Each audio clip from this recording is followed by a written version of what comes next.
अस्सलाम वालेकुम क्लास 9। आज हम एक्सरसाइज 7.2 का क्वेश्चन नंबर 3 सॉल्व करेंगे। Find K so that the line joining A B and the line joining C D are parallel. Question number 1 में उन्होंने कहा कि अगर ये जो लाइंस हैं ये पैरेलल हों, पॉइंट ए और बी को ज्वाइन करने से हमारे पास एक लाइन आएगी और पॉइंट सी डी को ज्वाइन करने से हमारे पास दूसरी लाइन आएगी। अगर ये दोनों लाइंस पैरेलल होंगी तो फिर के की वैल्यू क्या होगी, और अगर परपेंडिकुलर होगी तो तब के की वैल्यू क्या होगी। यहाँ पे हमारे पास 4 पॉइंट्स हैं और 2 लाइंस हैं। एक लाइन ए और बी को ज्वाइन करने से हमारे पास एक लाइन आएगी और एक लाइन सी और डी पॉइंट्स को ज्वाइन करने से आएगी। अब अगर ये दोनों लाइंस यानी ए बी को ज्वाइन करने से जो लाइन आ रही है और सी डी को ज्वाइन करने से जो दूसरी लाइन आ रही है, अगर ये दोनों लाइंस पैरेलल हैं तब के की वैल्यू क्या होगी। अगर ये दोनों लाइंस पैरेलल हैं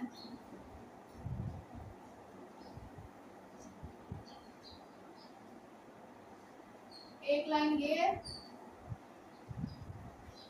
इसका अल्फा एंगल बन रहा है पॉजिटिव एक्स एक्सिस के साथ। उसके बाद दूसरी लाइन है ये L1 ये L2। ये L1 वाली लाइन जो है वो पॉइंट ए और बी को ज्वाइन करने से हमारे पास आ रही है L1 वाली लाइन, और L2 वाली लाइन पॉइंट सी और डी को ज्वाइन करने से हमारे पास ये L2 वाली लाइन आ रही है। अब हम ये दोनों लाइंस पैरेलल हैं। अगर ये दोनों लाइंस पैरेलल हैं और ये पॉजिटिव एक्स एक्सिस के साथ एंगल बना रही हैं तो हम अगर इनकी स्लोप फाइंड करेंगे, L1 की स्लोप क्या होगी, M1 = tan अल्फा। स्लोप कैसे निकालेंगे, उस लाइन का जो पॉजिटिव एक्स एक्सिस के साथ एंगल बन रहा है उस पर tan अप्लाई कर देंगे। तो यहाँ पे एंगल क्या था अल्फा, उस पर tan अप्लाई कर देंगे, हमारे पास L1 की स्लोप आई है तो इसलिए उसको M1 का नाम दिया। अब दूसरी लाइन की स्लोप फाइंड करेंगे तो M2 इसका एंगल क्या है अल्फा, उसके भी tan अप्लाई कर देंगे तो वो tan अल्फा हमारे पास लाइन L2 की स्लोप आ जाएगी। अब ये दोनों स्लोप्स इक्वल हैं, यानी M1 भी tan अल्फा है, M2 भी tan अल्फा है। इसका मतलब M1 और M2 इक्वल हैं। तो इसका क्या मतलब, अगर दो लाइंस पैरेलल होंगी तो इसका मतलब है कि दोनों की स्लोप्स इक्वल होंगी, और अगर दोनों की स्लोप्स इक्वल होंगी इसका मतलब वो दोनों लाइंस पैरेलल होंगी।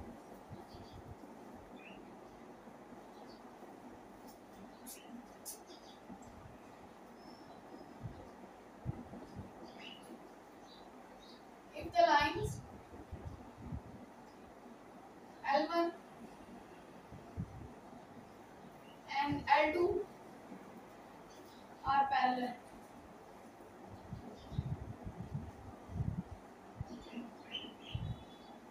अगर लाइन L1 और L2 पैरेलल होंगी, ये वाली दोनों लाइन जो है वो पैरेलल होंगी, फिर क्या होगा, दोनों की स्लोप इक्वल होंगी। Then slope of line L1, जो पहली लाइन की स्लोप है वो किसके इक्वल होगी, दूसरी लाइन के स्लोप के equal. Slope of the line L2, और पहली लाइन यानी L1 की स्लोप क्या थी हमारे पास M1 = दूसरी लाइन L2 की स्लोप क्या थी M2। तो अगर दो लाइंस पैरेलल होंगी तो फिर उनकी स्लोप्स इक्वल होगी। इस तरह से भी सवाल हो सकता है कि अगर दो लाइंस की स्लोप्स इक्वल है इसका मतलब है कि वो दोनों लाइंस पैरेलल है। एमसीक्यूज में पूछ सकते हैं आपसे। अब पहले हमने कंसीडर करना है कि दोनों लाइंस पैरेलल हैं। तो अगर ये दोनों लाइंस पैरेलल है इसका मतलब दोनों की स्लोप्स इक्वल है, तो हम दोनों की स्लोप्स फाइंड करेंगे और फिर वहां से के की वैल्यू फाइंड करेंगे। पहले हमने इसको पैरेलल कंसीडर करके तो के की वैल्यू फाइंड करनी है। तो पहले हम इसको पैरेलल कंसीडर करते हैं और के की वैल्यू फाइंड करते हैं। पहले हम L1 लाइन की स्लोप फाइंड कर लेते हैं, फिर लाइन L2 की स्लोप फाइंड कर लेते हैं।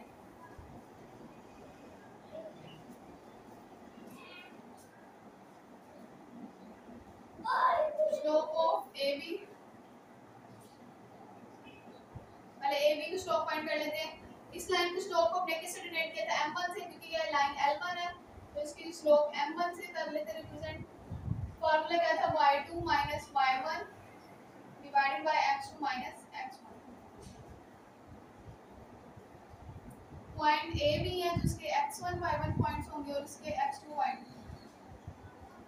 y2 की वैल्यू क्या हमारे पास -6, उसके बाद माइनस y1 की वैल्यू क्या 3 डिवाइडेड बाय x2 की वैल्यू क्या k माइनस x1 की वैल्यू क्या 7।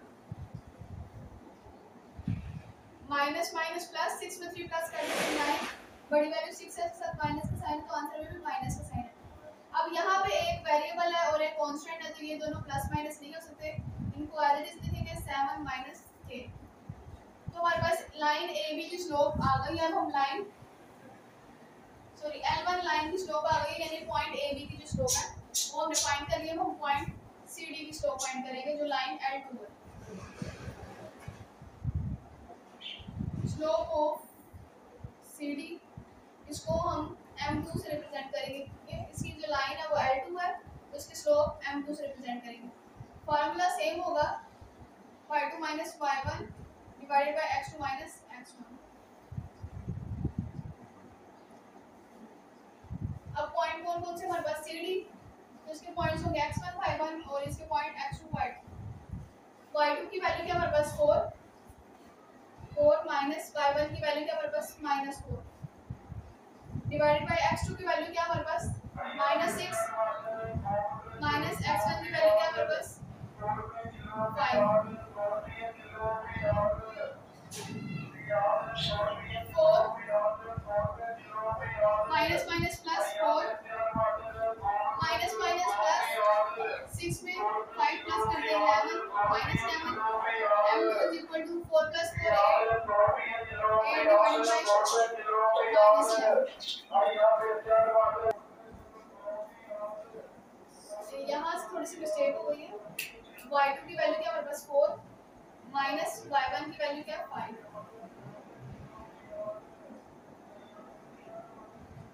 उसके बाद x2 की वैल्यू क्या हमारे पास -6 माइनस x1 की वैल्यू क्या है -4।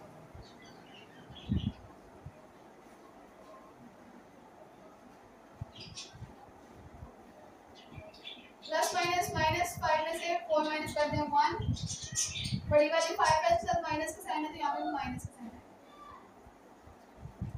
-6 minus minus plus 4 -1 plus minus -6 में से 4 माइनस कर देंगे 2, बड़ी वाली 6 है उसके साथ माइनस का साइन है, तो यहाँ पे भी माइनस का साइन है। माइनस माइनस से कैंसिल हो जाएगा, तो m2 की वैल्यू क्या आ जाएगी हमारे पास 1/2। m1 की वैल्यू हमारे पास आ गई -9 डिवाइड बाय k - 7 और m2 की वैल्यू क्या आ गई 1/2। अब हम पहला अगर केस लें कि दोनों लाइंस को अगर हम पैरेलल कंसीडर करें तो फिर k की वैल्यू फाइंड करेंगे हम। पहला क्वेश्चन क्या है कि दोनों ये जो लाइंस है वो पैरेलल हैं,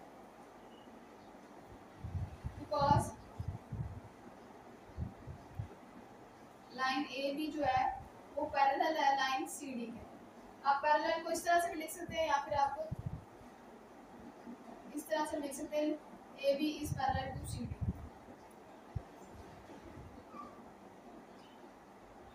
क्योंकि जो लाइन ए बी है वो सी डी के पैरेलल है, तो हमने अभी पढ़ा कि अगर दो लाइंस पैरेलल होंगी तो उनकी स्लोप्स इक्वल होंगी। तो यहाँ पे ये दोनों लाइंस को हमने कंसीडर कर लिया कि ये पैरेलल हैं। तो अगर ये पैरेलल हैं तो इसका मतलब है इन दोनों की स्लोप्स इक्वल होंगी, m1 इक्वल होगा m2 के। तो हमने m1 भी फाइंड कर लिया और m2 भी फाइंड कर लिया। इन दोनों की वैल्यूज पुट कर देंगे। m1 की वैल्यू क्या है -9 divided by k - 7 is equal to m2 की वैल्यू क्या है 1/2। अब इस इक्वेशन को सॉल्व करके हमने k की वैल्यू फाइंड करनी है, तो हम यहाँ पे इनको क्रॉस मल्टीप्लाई कर लेते हैं। 2 इक्वल के इस साइड पे जाके -9 से मल्टीप्लाई होगा, तो -9 × 2 इज इक्वल टू k - 7 इस साइड पे जाके इक्वल के 1 के साथ मल्टीप्लाई होगा, k - 7 9 to the 18 plus minus minus, तो माइनस का साइन है। अब k - 7 को 1 से मल्टीप्लाई करेंगे तो k - 7 ही आएगा। इसके बाद हमने वेरिएबल k की वैल्यू फाइंड करनी है, तो -7 को इक्वल को साइड पे लेंगे। यहाँ पे 7 माइनस हो रहा है, इक्वल को साइड पे जाके प्लस हो जाएगा। -18 + 7 इज इक्वल टू k।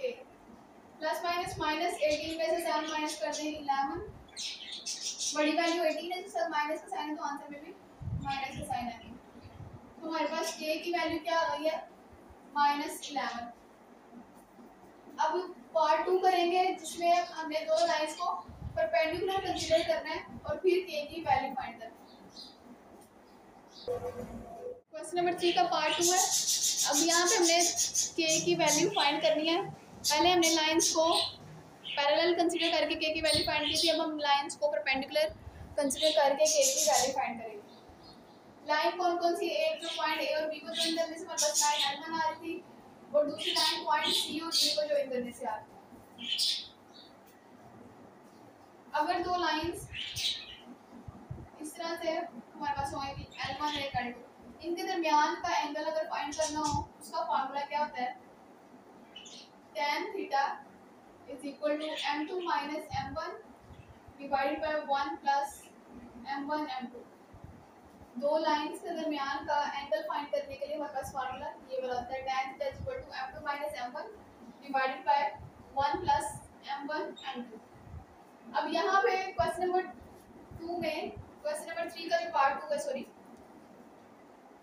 उसमें उन्होंने क्या कहा कि लाइंस परपेंडिकुलर है, और अगर दो लाइंस परपेंडिकुलर हो, एक लाइन ये और एक लाइन ये L1 और L2, अगर दो लाइंस परपेंडिकुलर हो तो उनके दरमियान एंगल कितना हो जाए, 90 का। इसका मतलब यहाँ पे दोनों लाइंस परपेंडिकुलर है तो यहाँ पे एंगल क्या होगा, 90, theta is equal to 90 degree. क्योंकि लाइंस परपेंडिकुलर है, एज लाइंस आर परपेंडिकुलर को आप इस तरह से लिख सकते हैं, यहाँ पे आप उसके पूरे स्पेलिंग लिख लें, as lines are perpendicular so theta is equal to 90 degree. क्योंकि लाइंस परपेंडिकुलर है तो इनके दरमियान में एंगल क्या बनेगा, 90 डिग्री। यहाँ पे हम थीटा की वैल्यू 90 पुट करेंगे, tan 90 degree is equal to m2 minus m1 divided by 1 plus m1 m2। अब tan 90 की वैल्यू क्या होती है, tan 90 की वैल्यू हमारे पास होती है infinity, tan 90 is equal to infinity. तो इंफिनिटी को हम क्या लिख सकते हैं, इंफिनिटी इज इक्वल टू 1/0। हम इंफिनिटी को लिख सकते हैं 1/0। तो यहाँ पे हम इंफिनिटी की जगह पे लिखेंगे 1/0 is equal to m2 minus m1 divided by 1 plus m1 m2। अब इनको क्रॉस मल्टीप्लाई करेंगे, ये वाली सारी वैल्यू के इस साइड पे आके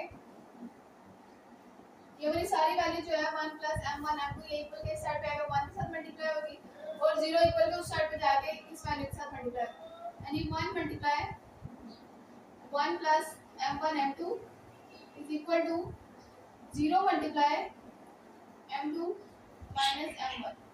अब ये वैल्यू 0 के साथ मल्टीप्लाई होगी तो ये वैल्यू 0 हो जाएगी, और ये वाली वैल्यू जो है, ये वाली सारी वैल्यू जब 1 से मल्टीप्लाई होगी तो ये वैल्यू यही रहेगी, 1 प्लस m1 m2। क्योंकि कोई भी वैल्यू जब 1 से मल्टीप्लाई होगी तो वो वैल्यू वही रहेगी, वो वैल्यू चेंज नहीं होगी। तो यहाँ पे 1 यहाँ पे ऐड हो रहा है, इक्वल टू साइड पे जाके माइनस हो जाएगा, m1 m2 is equal to 0 minus 1, m1 m2 is equal to 0 में से 1 माइनस कर देंगे तो माइनस 1 आएगा। तो हमारे पास फार्मूला क्या आ गया, m1 m2 is equal to minus 1। तो अगर दो लाइंस परपेंडिकुलर होंगी, अगर दोनों लाइंस परपेंडिकुलर होंगी तो फार्मूला क्या होगा हमारे पास, m1 m2 is equal to minus 1। If lines are perpendicular, then m1 m2 is equal to -1। अगर लाइंस परपेंडिकुलर होंगी तो उनकी स्लोप जो है, यानी दोनों की स्लोप को अगर हम मल्टीप्लाई करेंगे तो वो -1 के इक्वल है। क्वेश्चन नंबर 3 के पार्ट 2 में हमें क्या कहा है कि कंसीडर करना है कि लाइंस परपेंडिकुलर है और फिर के की वैल्यू फाइंड करनी है। तो यहाँ पे हम कंसीडर कर लेते हैं कि लाइन जो है वो परपेंडिकुलर है। पहले हमने लाइंस को पैरेलल कंसीडर करके के की वैल्यू फाइंड की थी, के की वैल्यू क्या आई थी हमारे पास, -11। अब हम लाइंस को परपेंडिकुलर कंसीडर करके के की वैल्यू फाइंड करेंगे,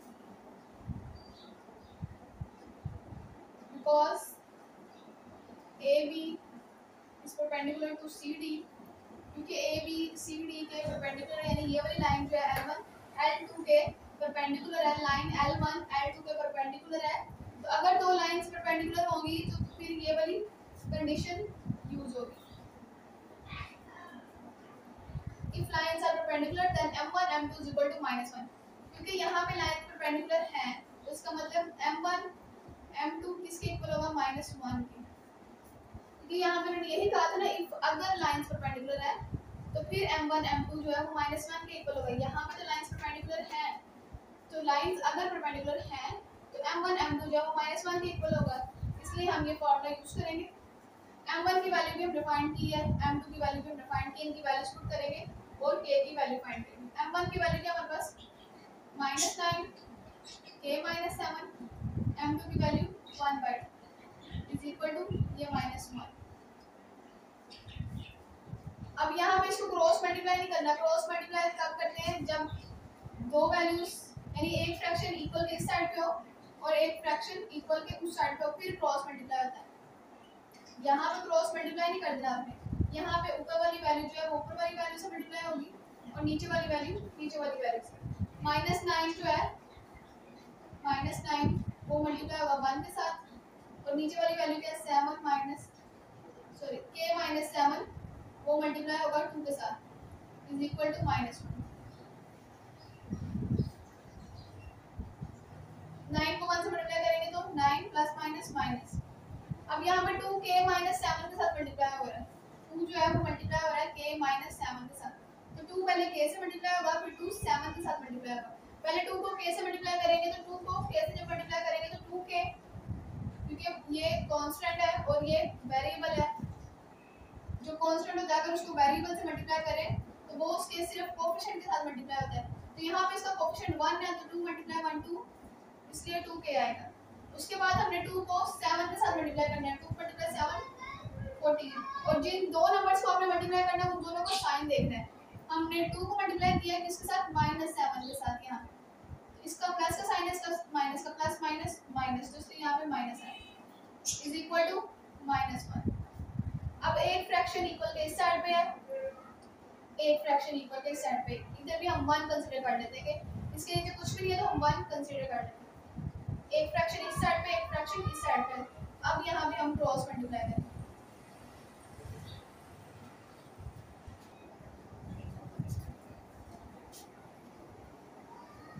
वन इक्वल के इस साइड पे जाके 9 के साथ मल्टीप्लाई होगा और 2k -14 इक्वल टू साइड पे जाके -1 के साथ मल्टीप्लाई, 2k -14 मल्टीप्लाई होगा -1 के साथ। अब 9 को 1 से मल्टीप्लाई करेंगे तो 1। अब जिन दो नंबर्स को मल्टीप्लाई कर रहे हैं उन दोनों का साइन देखेंगे, इसका साइन प्लस है, इसका minus plus minus minus sorry 9 है। अब उसके बाद यहाँ पे -1 को पहले 2k के साथ मल्टीप्लाई करेंगे फिर -1 को -14 के साथ, 2k को मल्टीप्लाई करना है हमने -1 के साथ। जब कांस्टेंट वेरिएबल के साथ मल्टीप्लाई होगा तो कांस्टेंट जो है वो सिर्फ वेरिएबल के साथ जो नंबर होता है, जो कोएफिशिएंट होता है उसके साथ मल्टीप्लाई होगा, तो 2 × 1 2 प्लस माइनस माइनस k, यहाँ पे आएगा -2k। उसके बाद जो -1 है वो मल्टीप्लाई होगा -14 के साथ, तो माइनस माइनस प्लस 14 1 14। अब हमने k की वैल्यू फाइंड करनी है, 14 इक्वल के इस साइड पे प्लस हो रहा है, जब इक्वल के इस साइड पे जाएगा तो माइनस हो जाएगा, तो -9 -14 is equal to -2k। Minus minus plus 14 में 9 ऐड कर देंगे 23, बड़ी वैल्यू 14 है इसका माइनस का साइन, यहाँ पे भी माइनस का साइन इक्वल टू -2k। अब यहाँ पे ये वाला माइनस इस माइनस के साथ कैंसिल हो जाएगा। अब हमने k की वैल्यू फाइंड करनी है, 2 वहाँ पे मल्टीप्लाई हो रहा है, इक्वल के साइड पे आके डिवाइड, 2 इक्वल के साइड पे आके डिवाइड हो जाएगा, 23 divided by 2 is equal to k। अब दोनों की कटिंग नहीं हो रही तो इसका आंसर 23/2 ही होगा। तो पहले हमने लाइंस को पैरेलल कंसीडर करके k की वैल्यू फाइंड की, k की वैल्यू क्या है हमारे पास -11। फिर हमने दोनों लाइंस को परपेंडिकुलर कंसीडर किया और k की वैल्यू फाइंड की, k की वैल्यू क्या आ गई हमारे पास 23/2।